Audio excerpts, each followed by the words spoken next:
හරි අතීතයට බේරෙන්න කැමති කෙනෙක්ද? එහෙමත් නැත්නම් අපේ ශ්‍රී ලංකාවේ ජන සමාජය පිළිබඳ අධ්‍යයනය කරන්න කැමති කෙනෙක්ද? එහෙනම් ඉතින් ඔයාට හොඳම දෙයක් තමයි අපි අතීත ජන සාහිත්‍යය පිළිබඳ අධ්‍යයනය කරන්න. ඉතින් අපේ ජන සාහිත්‍යය පිළිබඳ අධ්‍යයනය කරනකොට ජන කතා කියන්නේ ඉතා විශිෂ්ට තැනක් ගන්න අපේ අංගයක්. ඉතින් අතීතයේ පැරණියන් විසින් කටින් කට පැවතගෙන ඇවිල්ලා තමයි මෙන්න මේ ජන කතා අද වෙනකොට අපිට රස විඳින්න හැකියාව කියන தත්ත්වයට ඉතුරු වෙලා තියෙනවා. ඉතින් අපේ අතීත ලේඛකයන්ට ඉතින් සිද්ධ වෙන්නේ ඒගොල්ලෝ ඒව බොහොම මාළුවෙන් විහිස මහන්සි වෙලා සොයලා ලේඛනගත කරලා තියෙනවා. ඉතින් මම මගේ YouTube channel එකේ පළවෙනි වීඩියෝ එක විදිහට අද මම තෝරගත්තේ පොතක් රිවිව් කරන්න. ඉතින් මෙන්න මේ පොත අපේ ජන සාහිත්‍ය ගැන වටිනා දේවල් ගොඩක් ගැඹුරලා තියෙන පොතක්. ඉතින් පොතේ නම තමයි මගදිගට ජනකතා. මගදිගට ජනකතා පොත රචනා කරන්නේ ඩී.පී. වික්‍රමසිංහ මහත්තයා. ඉතින් කාලයකට කලින් මට ලැබිච්ච තෑග්ගක් තමයි මේ තාම සුරක්ෂිත වෙලා ආරක්ෂිත වෙලා තියෙන්නේ. මොකද සැරින් සැරේ මෙන්න මේ පොත පෙරලලා මෙන්න මේ පිටු අතර තනි වෙනකොට අපිට දැනෙනවා සියවස් ගණනාවක් ඇත අතීතයට මාව අරගෙන යනවා කියලා. ඉතින් මේ කාලේ හැටියට නම් මේ පොතේ මුල රුපියල් 170ක් වගේ ප්‍රමාණයක් තමයි වෙන්නේ. මගදිගට ජනකතා දෙවෙනි කෘතිය දෙවෙනි කොටස තමයි මේ මගේ ළඟ තියෙන්නේ. මේක තව පළවෙනි කොටසක් තියෙනවා. හැබැයි මට ඒ කොටස නම් තාම හොයාගන්න බැරි වෙනවා. ඉතින් මේ පොතේ තියෙන කතා අනුරාධපුරයේ පොළොන්නරුව මහනුවර වගේ ඈත ඉතිහාසයකට දිව යන කතාවල් ඇතුළත් වෙනවා. ඉතින් මේ පොතේ කතා 27ක් වගේ තමයි තියෙන්නේ. හරිම ලස්සන විදියට ගලාගෙන යන කතා ටිකක් තමයි තියෙන්නේ. මම ඉතින් අද ඔයගොල්ලන්ට මේකෙන් තෝරගත්තා 23 වෙනි කතාව. බදුරු ගමන කියන කතාව තමයි ජන කතාව තමයි මම අද ඔයගොල්ලන්ට තෝරගත්තේ කියන්නේ. ඉතින් මේ පොතේ තියෙන බොහොම සුන්දරම තැන ඕගොල්ලොත් එක්ක මම දන්න විදිහට බෙදා ගන්න තමයි මම අද කරන්න යන්නේ. ඉතින් කතාව පටන් ගන්නේ දිනක් ඌවේ යෝ රජ තැන්පත් කුමාරසිංහ රජුගේ වීරකෝන් මුදලිතුමාට පණිවිඩයක් ලැබුණේය. ඊට රැ වූ දසපැයට මුතුරංගන රජ මහා විහාරස්ථානයේ යුව රජුගේ ප්‍රධානත්වයෙන් පැවැත්වෙන රැස්වීමකට පැමිණිය යුතු බවයි. ඉතින් ඌවේ යුව රජ කුමාරසිංහ රජුරෝ වීරකෝන් කියන මුදලිතුමාට පණිවිඩයක් යවනවා මේ අපි තියෙන හමුවක් ඔයා ඉන්න මෙන්න මේ වෙලාවට කියලා. ඉතින් ඔයගොල්ලෝ දන්නවා ඇති දැන් අද කාලේ වගේ ඒ කාලේ අපිට මේ ෆෝන් තිබුණේ නැහැ. එතකොට ඔරලෝසු තිබුණේ නැහැ වෙලාව හොයාගන්න. ඉතින් දැන් මුදලිතුමා රැය වෙලා නිින්දෙන් අවදි වෙලා පාන්දර වෙලා ඉඳලා ගමන ආරම්භ කරනවා. ඒ වුණාට මුදලිතුමාට ටික දුරක් යනකොට හිතෙනවා මේ මම මේ ඇවිල්ලා තියෙන්නේ එළි වෙන පාන්දර නෙමෙයි මේ මහා රාත්‍රියේ තමයි මම මේ ඇවිල්ලා තියෙන්නේ කියලා. කොහොම හරි මුදලිතුමාට පාර වැරදෙනවා. පාර වැරදිලා මුදලිතුමා අතුරු පාරවල් වල ගිය මුදලිතුමා එළි වෙන වෙලාවට එක්තරා ගමක පිහිටි ගේක පසුපසට සම්ප්‍රාප්ත විය. මෙයා ගෙදරක පිටිපස්සට තමයි සම්ප්‍රාප්ත වෙන්නේ. ඉතින් මෙන්න මෙහෙම මුදලිතුමාගේ පිටිපස්සට යනකොට මුදලිතුමා හරි අපූර්ව දර්ශනයක් දකිනවා. ඉතින් මුදලිතුමා දකිනවා ලස්සන තරුණියක් කිරි දෙනෙක්ගෙන් කිරි දොවදවා ඉන්නවා. ඉතින් මේක දැක්කට පස්සේ දැන් මුදලිතුමා අර කාන්තාව දිහා බලාගෙන ඉන්නවා. කාන්තාව දකිනවා මේ තමා අඳුරන්නේ නැති පුරුෂයෙක් ඇවිල්ලා එයාගේ දිහා බලන් ඉන්නවයි කියලා. ඉතින් තරුණියට හොඳටම කේන්ති ගිහිල්ලා මුදලිතුමාට පරුෂ වචනෙන් බැනවදිනවා. ඉතින් මෙන්න මේ විදිහට තරුණිය මුදලිතුමාට බැන්නට පස්සේ මුදලිතුමා තමාව හඳුන්වලා දීමක් සිද්ධ කරනවා. ඉතින් අන්නේ හඳුන්වලා දීම සිද්ධ කරන්නේ කවියකින්.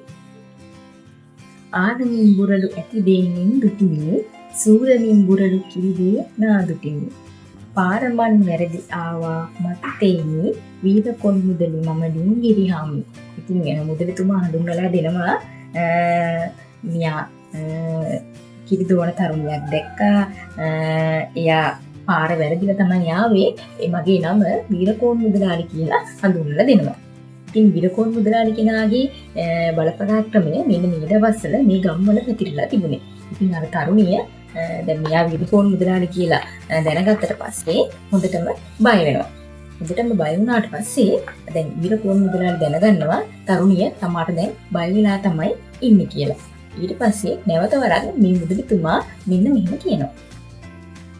සිලිටි මුස වරල මොන රිදු පිල් රැසකි නොඇටි තන මඩල ඇගෙවත උන් සඳකි.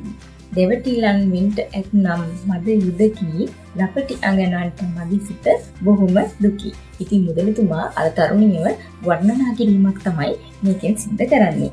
එයාගේ වරලස මොනර පිලක් වගේ කියලා තමයි කියන්නේ. ඒ වගේම තමයි එයාගේ ශරීරය වත උන් සඳකට උපමා කරලා තියෙනවා. ඒ වගේම තමයි අන්තිමට කියනවා ලපටි අඟනන්ට මගේ සිත බොහොම දුකී. මෙයා තරුණියන්ට ආශා කරන කෙනෙක් කියලා තමයි අපිට මෙන්න මේකෙන් පැහැදිලි වෙන්නේ. ඉතින් කොහොම හරි තරුණියට කියලා එයා වීරකෝන් මුදලාලි කියලා ආයේ හවස එනවයි කියලා පොරොන්දුවකුත් දීලා දැන් මුදලිතුමා එයා ආපු කාරණේ ඉෂ්ට සිද්ධ කරන්න යනවා.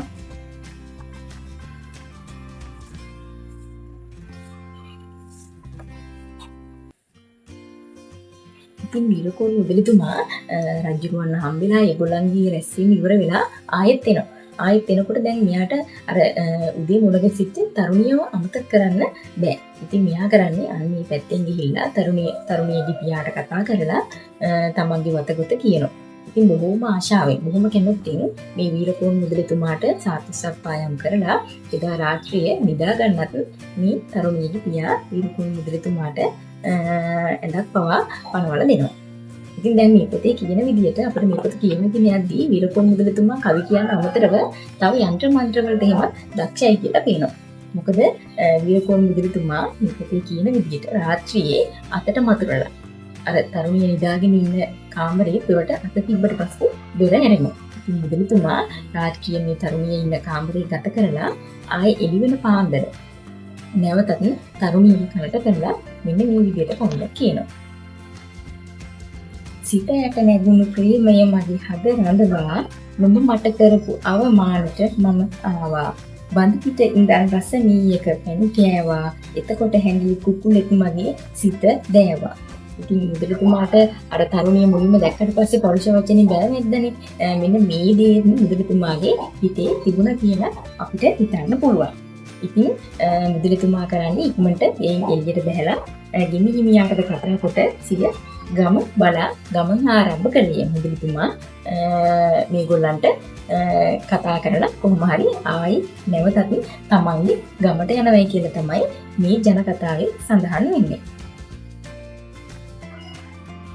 ඉතින් මේ මුදලිතුමා කරන රාජ ප්‍රශස්තිකාවය දැනට නැත. එතුමාගේ සහෝදර කළුහාමියාරච්චිලාද දක්ෂ කවිකාරියෙක් වෙයි කියනු ලැබේ. ඉතින් මේ මුදලිතුමාගේ පරම්පරාවත්ම මුදලිතුමත් හොඳ දක්ෂ කවිකාරියෙක් කියලා තමයි කියන්නේ. ඒ වගේම තමයි කළුපහන වීරකෝන් ගම තවත් අද වෙනතුරුම මෙන්න මේ පරම්පරාවෙන් පැවතගෙන ආපු කට්ටිය පැවතෙනවයි කියලා තමයි කතුවරයා අපිට කියලා තියෙන්නේ. ඉතින් හරිම ලස්සන බොහොම ලස්සන ජන කතාවක් මේක. මේ කතාවට අමතරව තවත් හරිම ලස්සනට ගලාගෙන යන ජන කතාවල් ගොඩාක් තියෙනවා මේ පොතේ. ඉතින් ඕගොල්ලන් කැමති නම් ඕගොල්ලන්ට පුළුවන් මෙන්න මේ පොත අරගෙන මේකේ පළවෙනි කොටසත් මොමාරි හොයාගෙන අරගෙන කියවන්න. එතකොට අපේ ලංකාවේ අතීත දේශපාලන සමාජ ආර්ථික සංස්කෘතික තොරතුරු අපේ ජන ජීවිතයේ පිළිබඳ තොරතුරු ගොඩාක් අඳුරා ගන්න පුළුවන්. ඒ වගේම තමයි එදා සිට අද දක්වා පැවතගෙන ආපු මෙන්න මේ කතා අපිට අතීතයේ සිදුවී මේව කොහොම හරි එකතු කරලා මේව හොඳට මේ ග්‍රන්ථ රචනා කරපු කතුවරුන්ට අපි බෙහෙවින්ම ස්තුතිවන්ත වෙන්න ඕන. මොකද ඒගොල්ලන් මේවා අමාරුවෙන් රචනා කරලා හොයලා රචනා නොකළා නම් අද අපිට මේ වගේ ජන සාහිත්‍යයක් මේ වගේ ජන කතාවක් ඉතුරු නොවෙන්න තිබුණා. ඉතින් අන්නේ කතුවරුන්ටත් මාගේ ස්තුතිය මගේ ගෞරවය පුද කරන අතර ඉතින් ඕගොල්ලන්ට මතක් කරනවා ආයෙත් දවසක අපි දෙන්නම දන්න නොදන්න කොටකින් හමු වෙමු කියලා මේ විදිහටම.